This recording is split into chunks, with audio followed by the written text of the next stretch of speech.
Oui, bonjour mes amis, donc voilà le fameux mini-Moog. Donc je vous fais déjà une première partie, une présentation de ce générateur de son, qui est un générateur de son analogique, c'est-à-dire un générateur de son qui fonctionne par variation de tension et qui a une synthèse soustractive, c'est-à-dire que on soustrait des harmoniques en fait, hein, avec le fameux filtre qui est ici là. Voilà, alors, je ne vais pas aller trop vite. Là, je vous balance des tas d'infos là. Bon, les connaisseurs, pour les connaisseurs, il n'y a pas de problème. Et pour ceux qui sont néophytes et qui ne connaissent rien, ça va peut-être un petit peu compliqué. Bon, on va commencer par ça. Là, vous avez un petit écran, tout petit, sur lequel sont affichés les paramètres. Voilà, bon, c'est. Voilà, si j'avais une petite critique à faire sur le Little Fatty, qui est donc le Minimoog, hein, si j'avais à faire une petite critique sur le Little Fatty, c'est que bah, c'est un petit écran qui est un peu trop petit quand même. En fait, il faudrait le connecter à un ordinateur, et puis là, vous êtes au roi du pétrole avec ça. Il n'y a pas de problème. Pas de problème. Là, vous avez donc le value, c'est on change les paramètres, ça change la valeur des paramètres, et ça change également les sons, comment les sons. Il y a exactement 100 sons, je sais pas comment vous dire, 100 programmes exactement, qui sont dans la mémoire interne. Bon voilà, vous value, vous faites tourner petit à petit, etc.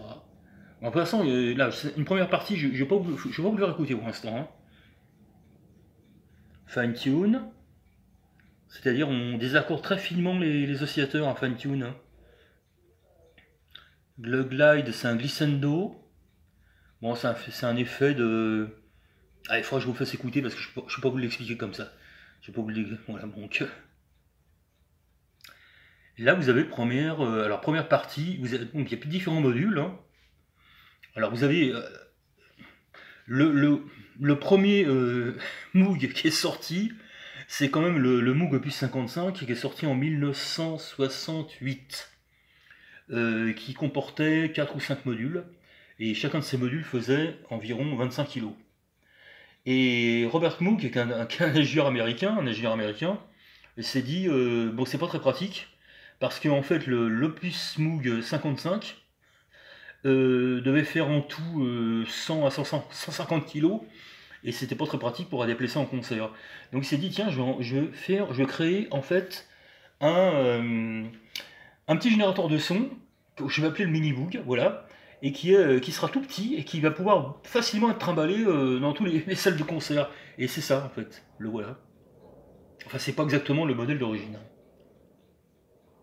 Alors le modèle d'origine, c'était un mini boog qui est sorti en 1971, qui était donc un générateur monophonique avec des sons analogiques, et qui coûtait à l'époque, en 1971, 9500 francs, qui est une somme qui est quand même assez énorme à l'époque, hein. Il fallait vraiment les sortir, hein. Moi à l'époque, en 1971, j'avais 16 ans, je ne pouvais pas me permettre d'acheter ça. Même d'occasion, je veux dire. Mais même d'occasion, c'est jamais des cotés, hein. Donc, et en fait, ils ont relancé la chaîne de construction des mini-Moog en le midifiant. Alors vous savez très bien que la norme MIDI, MIDI ça veut pas dire midi à 14h, hein. MIDI c'est M-I-D-I. Hein, c'est un sigle. Alors en américain, je sais pas exactement la signification du truc, mais en fait c'est une norme informatique qui fait que grâce à cette norme, en fait c'est une espèce c'est une norme informatique qui vous permet de connecter n'importe quel générateur de son à n'importe quel autre générateur de son, ou à n'importe quel autre ordinateur, ou à n'importe quel autre séquenceur, ou à n'importe quelle autre boîte à rythme. Pourvu que tous ces modules soient MIDI aussi, MIDI, hein. Voilà, la norme MIDI a été inventée. Alors je vous balance un temps d'infos en même temps, excusez-moi.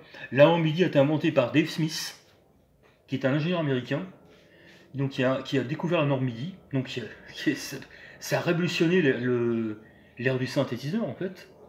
Et Dave Smith également est à l'origine de la synthèse par modulation de fréquence. Et comme vous savez, la synthèse de modulation de fréquence, c'est la synthèse du fameux, je vous le dis ou pas, le fameux DX7. Et pour le DX7, je ferai une autre vidéo plus en détail, parce qu'il y a tellement de choses à dire sur le DX7 que là, il faut vraiment consacrer une vidéo au moins de 10 minutes, un quart d'heure. Hein. Donc là, vous avez donc, les différents modules. Vous avez premier module, modulation. Vous savez que la modulation, moduler un son, c'est c'est un son que vous modulez, vous apportez une certaine modulation dans le son. Dans le son, c'est-à-dire que, je sais pas comment vous expliquer ça, attendez, il y a une, je sais pas, il faudrait que je vous le fasse écouter, voilà. Vous avez donc 6 formes d'ondes de modulation, ce qui est énorme. Alors vous avez en dents de scie, carré, en dents de scie, carré, alors cette forme d'onde là en bas là, mince, je me souviens plus comment ça s'appelle. J'en souviens plus, je suis désolé, j'en souviens plus. Celle-ci non plus, il me semble que c'est une formation en dents de scie, mais inversée par rapport à celle de gauche. Filtre enveloppe, ouais, ok. Oscillateur 2, et ben voilà, vous voyez, je suis en train de me planter là. Vous avez donc, le LFO, c'est-à-dire la modulation, hein, l'oscillateur qui génère la modulation, et vous pouvez c'est la destination en fait. Vous pouvez cette modulation, vous pouvez la destiner soit au filtre, soit au pitch. Au pitch, c'est-à-dire au niveau du son, enfin je crois que c'est ça. Hein. Soit à l'onde, wave, c'est le forme d'onde, un wave. Oscillateur 2, voilà. Vous voyez, là, j'ai encore des choses à apprendre parce qu'il y a des trucs où je me plante un petit peu. Hein. Ah ouais, je suis un connaisseur, mais pas un connaisseur absolument parfait.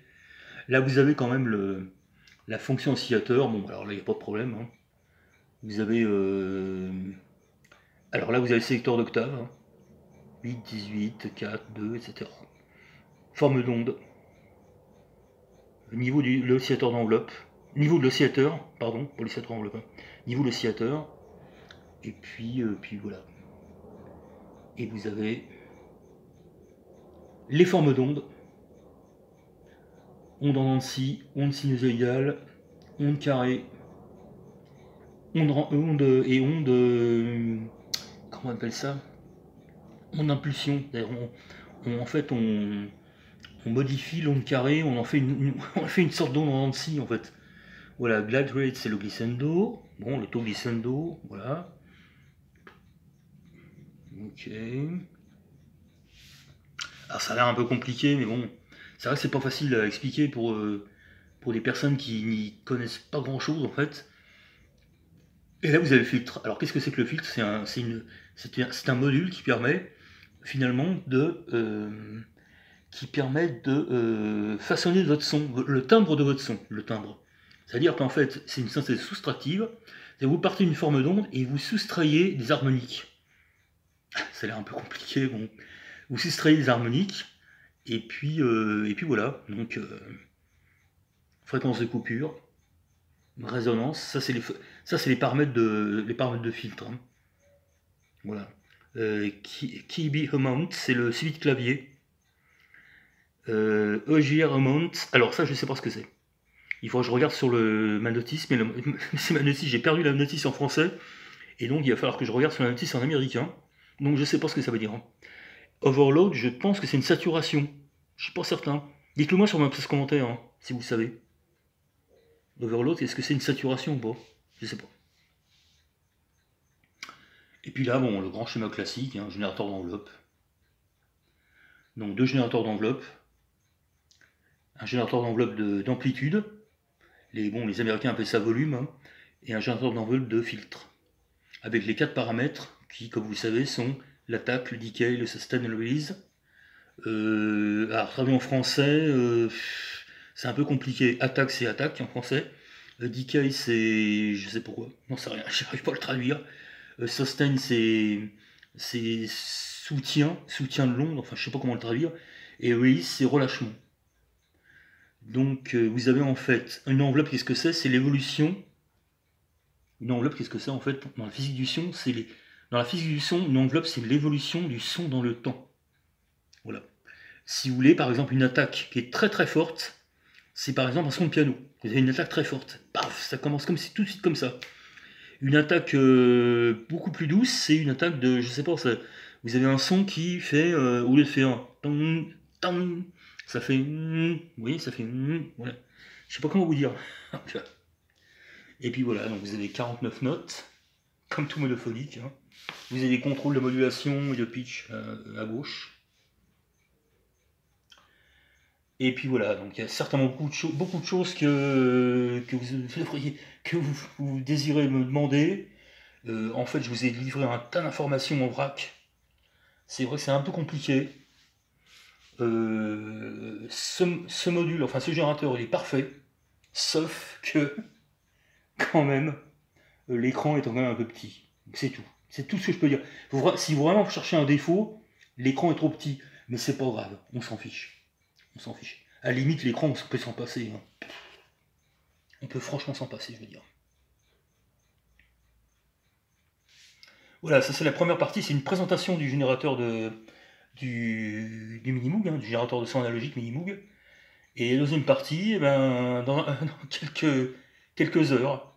Donc là, on abordera vraiment les choses sérieusement, c'est-à-dire je vous ferai une démonstration sonore. Et là, vous verrez comment le son il arrache. Parce que c'est vraiment un son qui arrache. Hein. C'est un son d'enfer. J'ai jamais entendu. Je pense que le Moog est vraiment le son qui est le plus, pas vraiment agressif, mais le plus, il est vraiment, il a une pêche mais incroyable. Il surpasse toutes les autres marques, aussi bien Roland que Yamaha, enfin, Yamaha c'est différent, c'est pas la même synthèse. Roland, euh, comment ça s'appelait ce fameux générateur là, qui est paru en 1987, je crois, ou 88. Oui, le M1 Korg, oui, c'est vrai. Bon, le M1 Korg, le problème c'est que le M1 Korg il joue beaucoup les effets numériques. Vous enlevez les effets numériques du M1 Korg, ça vous fait des sons qui sont finalement pas terribles. Bon, enfin, je suis peut-être un petit peu sévère avec le M1 Korg, mais j'en ai un, mais un Korg, donc je vous ferai un essai du M1 Korg, vous verrez. Voilà. Et puis voilà. Donc, écoutez, à plus tard, mes amis. Puis passez une bonne journée. Et puis à plus tard. Et puis voilà. Rendez-vous à la prochaine vidéo. Donc là, on attaque les choses sérieuses, c'est-à-dire que je vais vous faire une démonstration musicale, démonstration sonore musicale. Vous allez voir un petit peu comment le son l'arrache. Allez, merci, au revoir.